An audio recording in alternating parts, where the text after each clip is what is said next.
Hello friends, જય હિન્દ જય ભારત સાથે સ્ટડી એજ્યુકેશન વિથ જીકે ચેનલમાં આપનું સ્વાગત છે. આજનો વિડીયો આવનારી તમામ પરીક્ષામાં ઉપયોગી થાય તેવા ગુજરાતી વ્યાકરણના ટોપિક પર બનાવવામાં આવ્યો છે. આ વિડીયોમાં રૂઢિપ્રયોગ, કહેવતો, સમાસ, છંદ, અલંકાર, સમાનાર્થી શબ્દો, વિરુદ્ધાર્થી શબ્દો વગેરે જેવા ટોપિકને આવરી લેવામાં આવ્યા છે. તો વધારે ટાઈમ વેસ્ટ ન કરતા આ વિડીયો જોઈએ. પહેલો પ્રશ્ન, સચરાચરનો સમાનાર્થી શબ્દ કયો છે? વરસાદ, વિશ્વ, પ્રભાત કે મુસાફર? તો સચરાચર એટલે શું થાય એનો સમાનાર્થી? યસ, વિશ્વ થાય, એટલે જવાબ થશે ઓપ્શન બી. ત્યાર પછી સંધિ છૂટી પાડો, ઉત્તેજક. તો ઉત્તેજક એટલે તેની સંધિ શું થાય? કયો જવાબ થશે? ઓપ્શન એ, બી, સી કે ડી? કયો થશે? યસ, ઓપ્શન બી, ઉદ વત્તા તેજક, એટલે જવાબ થશે option D.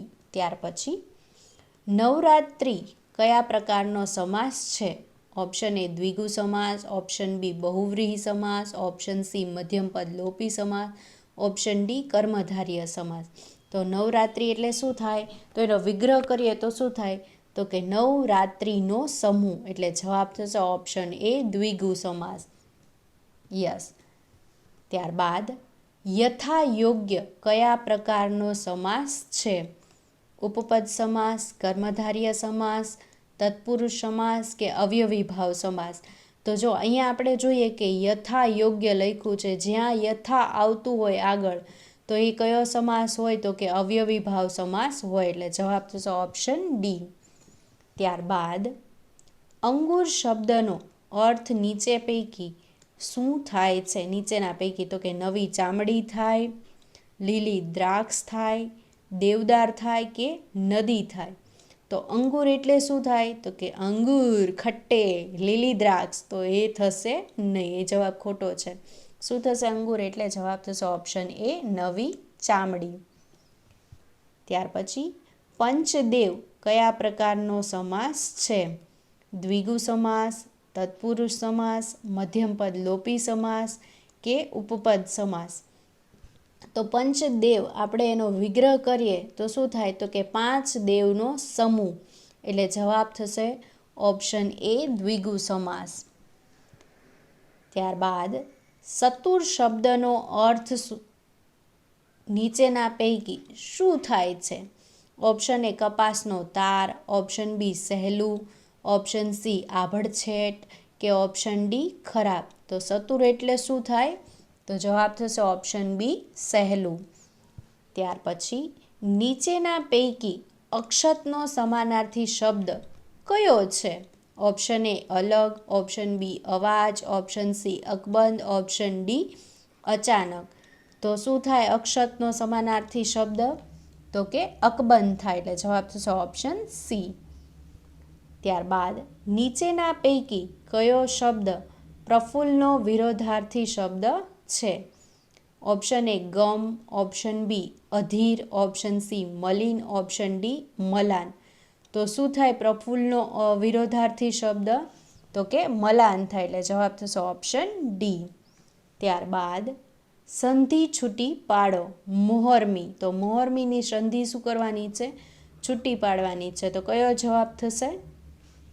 Yes, option A મહા વત્તા ઉર્મી. અહીંયા જો ઉ કેવો આવશે? આખો ઉ આવશે, એટલે ઓપ્શન શું થશે? Option A. નેક્સ્ટ રૂઢિપ્રયોગ માથે ઝાડ ઉગવાનો અર્થ શું થાય છે? ઓપ્શન એ ખૂબ સમૃદ્ધ હોવું, ઓપ્શન બી બહુ દુઃખ પડવા, ઓપ્શન સી લાંબુ વખત ન ટકે એવી વસ્તુ અને ઓપ્શન ડી ફળદ્રુપ જમીન? તો માથે ઝાડ ઉગવાનો અર્થ શું થાય રૂઢિપ્રયોગનો? તો કે બહુ દુઃખ પડવા થાય, એટલે જવાબ થશે ઓપ્શન બી. ત્યારબાદ કહેવત સહિયારી સાસુની ઉકરડે મોકાણનો અર્થ શું થાય છે? ઓપ્શન એ પીઠ પાછળ નિંદા કરવી, ઓપ્શન બી ઘરની વાતો બીજાને કહેવી, ઓપ્શન સી સહિયારી જવાબદારી લેતા સૌ પાછી પાની કરે, ઓપ્શન ડી દિલની વાતો જણાવવી? તો અહીંયા શું કીધું છે? સહિયારી સાસુની ઉકરડે મોકાણ. તો જવાબ થશે ઓપ્શન સી, સહિયારી જવાબદારી લેતા સૌ પાછી પાની કરે છે. ત્યારબાદ સંધિ છૂટી પાડો વનૌષધિ. તો એની સંધિ શું થશે વનૌષધિની? યસ, શું થશે? ઓપ્શન બી, વન વત્તા ઔષધિ. ત્યારબાદ અક્ષરલેશન કરે છે. સાદા વાક્યને પ્રેરક વાક્યમાં ફેરવતા કયું વાક્ય બનશે? ઓપ્શન એ, અક્ષયથી લેશન કરાય છે. ઓપ્શન બી, અક્ષય લેશન કરાવશે. ઓપ્શન સી, અક્ષય લેશન કરાવે છે. ઓપ્શન ડી, અક્ષય લેશન કરશે. તો શું થશે પ્રેરક વાક્ય? Yes, option C, Akshay lesson કરાવે છે. ત્યારબાદ ખાયા સો ખાયા, ખાયા સો પાયા કહેવતનો અર્થ શું થાય? ઓપ્શન એ, ખાવું પીવું અને લહેરથી મોજમજા કરવી. ઓપ્શન બી, ખાવાના બદલે ધનનો સંગ્રહ કરવો. ઓપ્શન સી, જાતે ન ઉપભોગ કરતા બીજાને ખવડાવીને રાજી થવું. ને ઓપ્શન ડી, કરકસરપૂર્વક જીવન જીવવું. તો અહીંયા શું કીધું છે? ખાયા સો પાયા, ખાયા સો ખાયા, ખાયા સો પાયા. તો એનો મતલબ થાય જાતે ન ઉપભોગ કરતા બીજેને ખવડાવીને રાજી થવું. એટલે જવાબ થશે ઓપ્શન સી. ત્યારબાદ નિક્ષિતા મેડમે વિદ્યાર્થીઓને અંગ્રેજી શીખવ્યું. વાક્યમાં મુખ્ય કર્મ કયું છે? ઓપ્શન એ, શીખવવું. Option B, madam. Option C, વિદ્યાર્થી ને અને ઓપ્શન ડી, અંગ્રેજી. તો શું જવાબ થશે? યસ, ઓપ્શન ડી, અંગ્રેજી. ત્યાર પછી તકદીર શબ્દનો અર્થ શું થાય? ઓપ્શન એ, યુક્તિ. ઓપ્શન બી, તસવીર. ઓપ્શન સી, મુક્તિ. ઓપ્શન ડી, તકદીર. તો તકદીરનો અર્થ શું થાય? તો કે યુક્તિ થાય. અહીંયા જવાબ થશે ઓપ્શન એ. નેક્સ્ટ, ઝીણી ઝીણી ઝબૂકે છે વીજજો પંક્તિમાં અલંકાર કયો છે? ઓપ્શન એ, વર્ણાનુપ્રાસ. ઓપ્શન બી, ઉત્પ્રેક્ષા. ઓપ્શન સી, અનન્યવય. ઓપ્શન ડી, શ્લેષ. તો આપણે જો અહીંયા જોઈએ ઝીણી ઝીણી ઝબૂકે છે વીજજો. તો અહીંયા જો ઝ અને ઝ. તો અહીંયા શું થયું? વર્ણનું વારંવાર આવે છે એકનું એક વર્ણ. તો જવાબ થશે ઓપ્શન એ, વર્ણાનુપ્રાસ. ત્યાર પછી શાળાનો નવો ઓરડો અષ્ટકોણીય છે. રેખાંકીય શબ્દનો સમાસ ઓળખાવો. અહીંયા અષ્ટકોણીયની નીચે શું છે? લીટી દોરેલી છે. તો જવાબ ઓપ્શન એ, દ્વિગુ સમાસ. ઓપ્શન બી, દ્વંદ્વ સમાસ. ઓપ્શન સી, ઉપપદ સમાસ. ઓપ્શન ડી, કર્મધારય સમાસ. તો જો અષ્ટકોણીયનો આપણે વિગ્રહ કરીએ તો શું થાય? 8 કોણનો સમૂહ. તો અહીંયા જવાબ થશે ઓપ્શન એ, દ્વિગુ સમાસ.